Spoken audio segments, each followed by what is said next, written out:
What I it in day episode number 13। সকাল সকাল ঘুম থেকে উঠে চলে গেছিলাম বজরংবলীর মন্দির, কারণ আমি আমার নতুন বছর বজরংবলীর পুজো দিয়েই শুরু করতে চেয়েছিলাম, আর সেটাই হলো।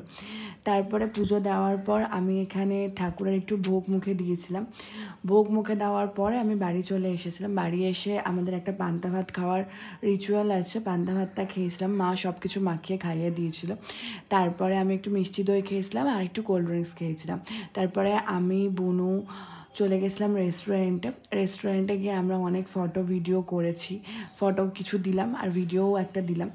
যাই হোক, তারপরে আমরা স্টার্টারে বলেছিলাম মোমো, চিকেন স্টিম মোমোটা, আর কাবাব বলেছিলাম চিকেন রেশমি কাবাব, আর মেন কোর্সে বলেছিলাম পোলাও, চিকেন বিরিয়ানি আর রাড়া চিকেন, আর কোল্ড ড্রিঙ্কস তো ছিলই। সব কটা খাবারই ভালো ছিল। আর ডিজার্টে বলেছিলাম ফিরনি।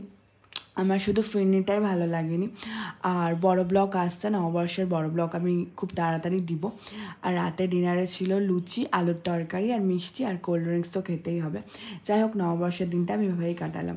ব্লগটা ভালো লাগলে অবশ্যই লাইক, কমেন্ট, শেয়ার, সাবস্ক্রাইব করবেন।